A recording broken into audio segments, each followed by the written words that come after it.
Welcome to the Logistics Point interviews. We are joined by Mike Richmond, who is the Chief Commercial Officer at Doddle. And we're going to talk about e-commerce and a very interesting side of e-commerce, which is consumers' emotions.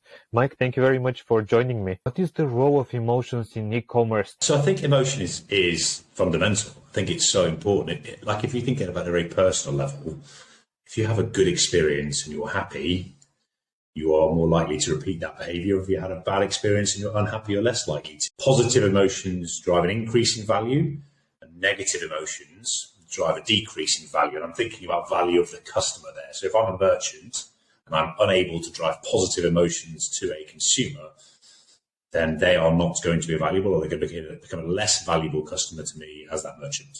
And I think that's what really starts to play into delivery. When I get things delivered, I find myself becoming extremely happy or extremely sad when I get the item. So you have very strong emotions, I think, around delivery and also around returns, the painful process of returning items. So I think emotion is really, really important.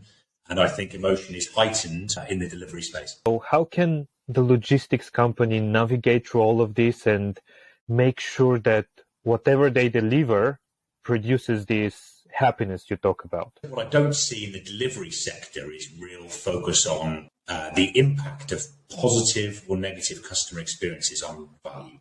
If you were to go to talk to a merchant and say, can you tell me about your customer value by delivery option? So your home delivery customers, your express home delivery customers, and your economy home delivery customers, and your Pudo customers, and your click and collect customers.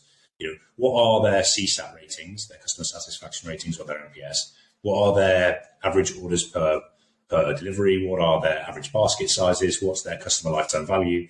By delivery option, you often get blank looks. People don't tell you, they don't investigate kind of loyalty in the context of delivery very often, as I see it. And I think there's a huge gap. I think what you find is, you might find a segment that we did this research with one of the leading UK online merchants. And what they found was the 17% of customers who use Pudo for some of their orders were like 2.09 times more valuable than the home delivery only customer.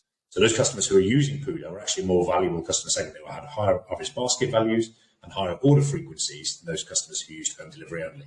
And for me, just asking that question and then not knowing the answer, and then building on that to think, how do we actually understand if this is cause or effect? Some of that stuff's really, really important. I don't think that conversation's happening enough in e-commerce. Some of this data is relatively easy to collect and probably analyze, but there is a part of it that specifically around consumers' attitudes and how they feel about the delivery process is much harder. So where do they start from if they need to collect and analyze all of this? I think the top line data is probably quite easy to collect. So what is my value by customer segment based on delivery? The why of why that's happening is more difficult.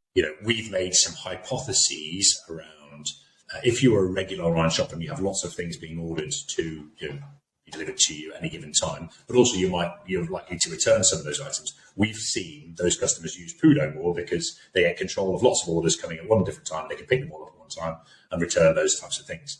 So investigating that hypothesis and testing whether that's true or not is often more difficult. And the best way to do it is asking those customers, whether that be, post-purchase survey type emails. So many merchants now, once their customer has gone through the purchase process, they get followed up with a kind of post-transaction. How did you find the experience? Why did you choose this pickup point? Or whatever it might be. Why did you choose this delivery option? So you can do that, or you can just do general customer insight survey work. Once you have disappointed the customer, how can you actually make them come back to you and make them happier? Like if you have a bad delivery or often a bad returns experience, where the returning process was costly or difficult or painful, those experiences are things that stop people repurchasing from that merchant and drive people to purchase from those that are seen as more consumer-friendly merchants. And also there's a real peer-to-peer sort of messaging issue now. The idea that when someone has a bad experience, they tell 3 to 5 other people about that bad experience. How you then go about reacquiring those customers, I think, is a really difficult question. I think it costs lots of money. I think promotional activity, I think there'll be some natural period where they will naturally come back into that environment. If a merchant really wants to control the whole delivery process, sending a parcel to a Poodle, isn't this giving away this control and actually relying on someone else's infrastructure to be good and to deliver good customer service? They're giving away the control to a carrier. So I buy something from ASOS and it gets delivered by Yodel. ASOS have given that parcel into the control of Yodel, and Yodel are responsible for that delivery experience. So I don't see it as any different really there. Yes, there is potentially another partner in the supply chain. There is a shop, or if not a person, but it might be a parcel locker that I can go pick that from. So there's another body in the supply chain, but still you outsource the end-to-end experience, the end-to-end delivery experience to somebody else. They've lost control the minute they give the item to that carrier, to that parcel shop, to that parcel locker. And I guess the way we think about control is from a consumer perspective. When you buy something online, you order it, you get the order confirmation, you may get an email saying the item is on its way. It's on its way to you, but you really generally don't know where that item is typically until it arrives on your doorstep. So you have order, generally you have uncertainty. If you buy something online and get it shipped to a Poodle point, to a parcel locker or a parcel shop, when you buy it online, you know that that item has to be delivered to that location before you can collect it. So you don't really have any uncertainty because it's going to get delivered to a location. And then the next thing you hear about it is it's there. It's ready for you to collect. And so you don't really have the same uncertainty. And I think there's an element of control there from a consumer perspective, which I think is really valuable, that we don't talk about enough, that you can turn a negative emotion, go back to what we said at the start, of uncertainty into a positive emotion, which is control and security. And I think that's something that we see as driving some of that behavior I talked about earlier, which is about repeat purchase. What type of questions and what type of answers should be there to make sure that, yes, we are delivering the best value we possibly can with our network?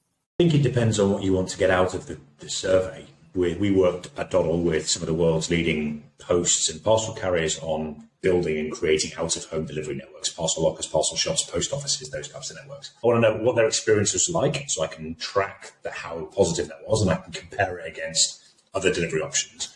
But I also want to know data like, how did you get to this parcel locker? Did you walk? Did you drive? Did you take a bus?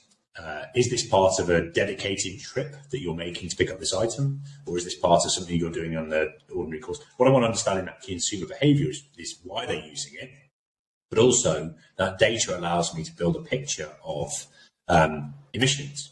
So Poodle, at its core, if I can deliver 40 items to one parcel locker or 40 items to one post office, as a delivery operator is enormously more efficient. I'm not doing 40 home deliveries, I'm doing one delivery of 40 items.